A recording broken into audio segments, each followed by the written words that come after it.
2011. De acordo com o levantamento feito pela FAMURS, a execução dos passivos em 2013 chegou a apenas 25% do total, no primeiro ano. Tarso prometeu investir 1,7 bilhões, mas executou somente 52% do total. Em 2012, a promessa era 2,5 bilhões, entretanto, liquidou apenas 40% do valor. Neste ano, o desempenho caiu ainda mais. Prometeu 3,1 bi, mas até o final do mês de dezembro havia liquidado 30%. Isso representa menos recursos em todas as áreas, em especial na saúde, segurança, educação e infraestrutura. Enquanto em infraestrutura e logística, o valor estimado para investimentos era de 812 milhões. Entretanto, foram executados somente 243. Volto a fazer a minha referência quanto ao futuro da RS 010. Infelizmente, as minhas previsões estão prestes a se tornarem realidade. Há 2 anos afirmei nesta tribuna que dificilmente o governo Tarso tiraria RS 010 do papel no seu mandato. Até hoje, não conhecemos o projeto, que o governador insiste em dizer que está passando por adequações. Esta semana, novamente, foi transferida a reunião do Conselhão, tratando sobre o tema. E há poucos dias, o próprio governador Tarso Genro afirmou na televisão que o projeto da rodovia havia desacelerado. E assim os dias vão passando. A BR-448 não substitui a necessidade da 010, como o governador nos quer fazer crer. Ele precisa vir a público e admitir que não fará a rodovia, colocando fim às expectativas que eu e toda a população do Vale dos Sinos e municípios vizinhos temos em ver essa estrada pronta. Gostaria de ceder a parte, ao grande expediente, ao deputado Jorge Pozobon, representando a bancada do PSTB.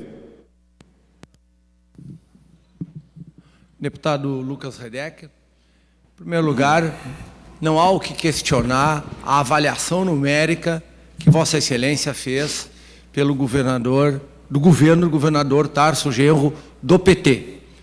E algumas pessoas têm me perguntado por que eu digo governador Tarso Genro do PT. Porque há uma estratégia nacional do PT, primeiro que eles já abandonaram a bandeira vermelha. Eles já abandonaram, estão se desvinculando, as personagens do PT estão se afastando do PT, porque eles sabem claramente que no Brasil há uma mácula muito grande na marca do PT. E não é diferente aqui no Rio Grande do Sul. Por exemplo, quando pela primeira vez na história do Estado do Rio Grande do Sul, um secretário de Estado do governador Tarso Genro do PT, a primeira vez foi recolhido ao presídio central, encarcerado no presídio central, o governador Tarso estava viajando, se afastando, o governador Tarso Genro do PT. Não foi diferente agora na Operação Quiloate, que o governador Tarso, quando foram presos os seus diretores do governador Tarso Genro do PT, o governador Tarso estava novamente viajando. Portanto, a sua avaliação ela é irretocável. Mas tem um outro elemento, deputado Lucas Redecker, que nós já dialogamos e conversamos muito na bancada, o deputado Asilar Breitenbach está nos assistindo e concorda plenamente, que é o fato de que em 2010, o povo gaúcho foi enganado em primeiro turno. Nos foi prometido que se houvesse um alinhamento estrelar, se a estrela da Dilma e a estrela do Tarso fossem eleitos, todos os problemas estavam resolvidos. Onde estava lá? Eu, o deputado Socella, o deputado Cassiá, o deputado Raul Carrion, mas o deputado o Paulo Odoni e mais um grupo de deputados que não pôde estar lá presente para discutir aquilo que foi acordado em dezembro, que era para votar a renegociação da dívida.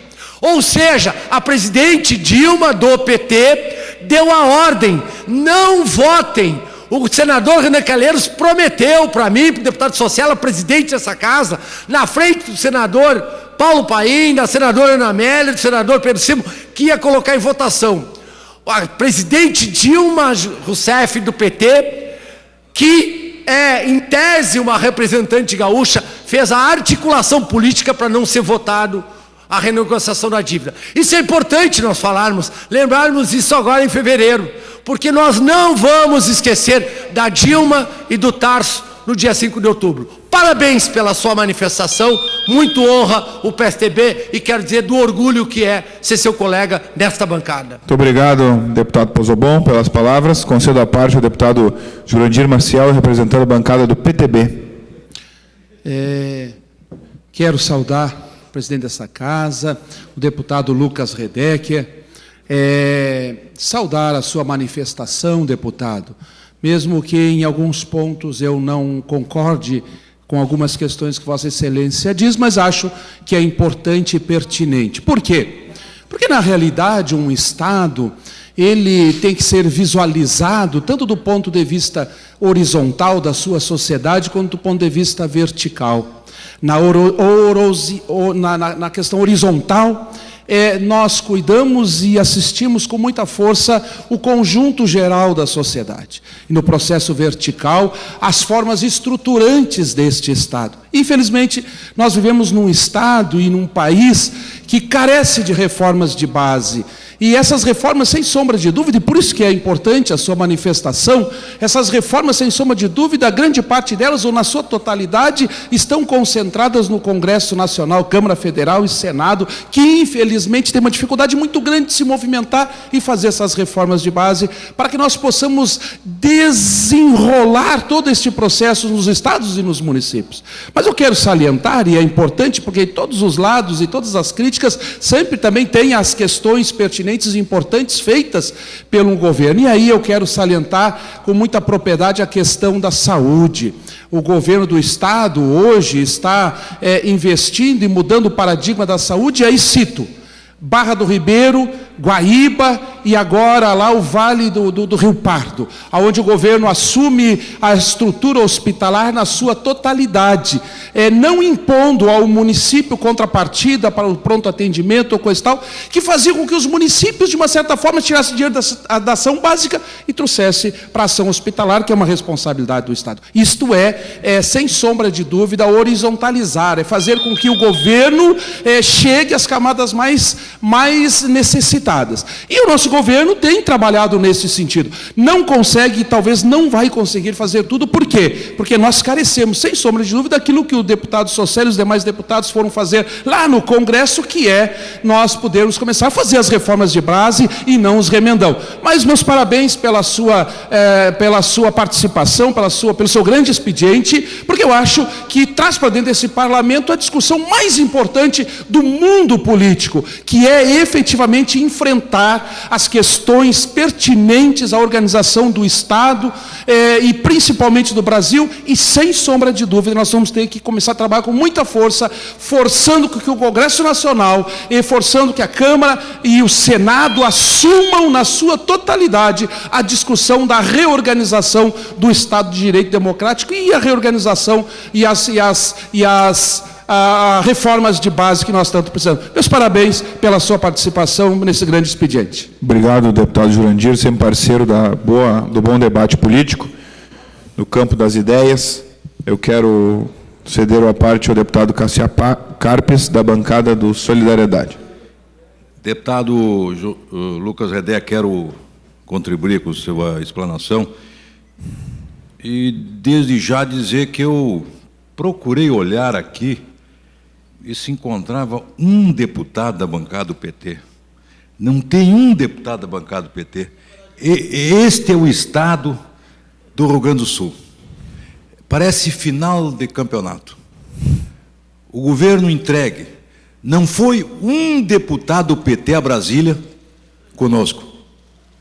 Não vejo um deputado para rebater as suas consistentes manifestações aqui na tribuna. Falava-se em educação de que, alardeava-se que mais de 1.000 escolas tinham sido recuperadas. Quando foram ver, tinha corrupção. Quando foram ver, falcatrua nas escolas do Rio Grande. Falaram que as estradas iam arrumar, muito poucas. Só estão dizendo que o governo federal, hoje de manhã eu ouvi até que o governo federal vai fazer lá da Garabi, lá na minha região, em Garruchos, perto de São Borja. Mas claro que a Garabi um dia vai sair, ela é uma binacional, e é lógico que vai ter asfalto lá, para chegar na Garabi. Mas até acontecer isso, outros governos estarão aí. A segurança é um caos do Estado. A brigada virou pobre desses brigadianos, nossos amigos, lutadores com esse comando que tem. O comando da brigada desmoralizou a brigada. E nós estamos convocando para vir aqui na Comissão de Assuntos Municipais semana que vem, se der tempo, senão na outra terça, vai ter que vir nos assuntos gerais para discutir a questão da segurança do Estado, que é um caos. A questão das estradas, não consegue. Em São Borja, o secretário Busato disse que ia resolver lá a questão dos bombeiros, que estão... É uma novela, os bombeiros, o quartel dos bombeiros de São Borja. Agora diz que tem que anular a licitação para fazer outra licitação. E nós sabemos que fazer outra licitação vai demorar mais um ano. Portanto, é muita promessa e, lamentavelmente, quero encerrar dizendo que a bancada do PT sumiu, nem se defende mais, não tem no que se defender. É isso, deputado. Obrigado, deputado Cassiar Carpes. Concedo a parte ao deputado Catarina Palladini, da bancada do PSB. Quero cumprimentar o senhor pelo grande expediente, cumprimentar também o presidente Gilmar Sacella. Eu acho que as falas do deputado Cassiar Carpes, do deputado Jorge Pozzobon, foi muito precisa. Eu não saberia como me sentir aqui, até por ter participado do governo na condição de presidente, de membro do Partido Socialista Brasileiro, mas depois, já analisando aqui a cartilha dos partidos que compõem essa casa, das 12 siglas, e de 12 partidos, fazer uma avaliação e contra números e contra fatos não argumentos, tu vê que um governo, como o deputado Cassiar Carpes falou, de final de campeonato e muito mal posicionado no campeonato de ponto corrido, né? Obviamente, é consequência de ter o seu estádio vazio. Então, não só no estádio, no dia de jogo, mas nessa casa, de fato, o deputado Jurandir Maciel é um homem de coragem para estabelecer uma defesa de um governo que criou uma expectativa enorme na população do Rio Grande do Sul, nos partidos que faziam base e que compunham esse governo, e que, de uma forma desestruturante, pouco habilidosa, acabou perdendo não só a maioria nessa casa, deputado Lucas Redecker, mas também acabou perdendo a credibilidade da sociedade gaúcha. E falava que eu não me sentia muito à vontade de fazer uma crítica dessa ordem, porque o PSB ficou 23 meses nesse governo na frente da Secretaria de Infraestrutura e Logística. Mas daí, passando a fazer uma reflexão, quando o deputado federal Beto Albuquerque lá estava, todos os partidos que aqui compunham, lá visitavam, se sentiam atendidos, respaldados e contemplados. E naquele período tinha uma implicação muito grande, dizia que o problema era a Secretaria de Infraestrutura com relação ao DAER. Passado um ano da saída do PSB do governo, o deputado presidente Gilmar Sacella, o DAER é do Partido dos Trabalhadores, permanece como estava, e a Secretaria de Infraestrutura e Logística também está sincronizado, como tudo está sincronizado, o Rio Grande do Sul com o Brasil, com a Secretaria de Infraestrutura e Logística e com o DAER. E os nossos acessos municipais, ao qual o senhor foi presidente da Frente Parlamentar dos Assuntos Municipais, do Acessos Municipais, nada acontece. Então, lhe parabenizo por trazer à tona esses temas latentes, que criaram uma expectativa enorme, que deram ao governador Tarso Genro a eleição em primeiro turno, porque a expectativa do alinhamento das estrelas era a expectativa de tirar o Rio Grande do Sul da zona de estagnação histórica frente aos problemas e gargalos sociais e mazelas que atingem a nossa sociedade. Mas, mais uma vez, aproveito e não posso deixar de parabenizar o deputado Jurandir Maciel, que mais uma vez demonstrou ter muita coragem, deputado, em fazer essa defesa. E fazer justiça seja feita, não com o PT, mas com o PDT. A Secretaria de Saúde, como o deputado Jurandir Maciel mencionou aqui, fez um grande trabalho. Aqui eu quero parabenizar, uma pena que não esteja aqui, o deputado Ciro Simone, que fez um grande trabalho frente à Secretaria de Saúde do Estado do Rio Grande do Sul. Muito obrigado. Muito obrigado, deputado Catarina Palladini. 2014 é ano que encerra o mandato do governador Tarso Genro à frente do Executivo Estadual. E ele traz consigo, inevitavelmente, a pergunta sobre a qual é a marca que este governo deixa para a sociedade. Essa pergunta que eu sempre faço: qual é a cara do governo Tarso? Confesso que ainda não vi os grandes feitos desse governo. E acredito, dificilmente eles ocorrerão. O futuro que se avizinha é de endividamento e comprometimento das contas públicas, o que me traz a lembrança, a expressão herança maldita, que ora vou pedir emprestado. Se tivessem aqui os meus colegas deputados petistas,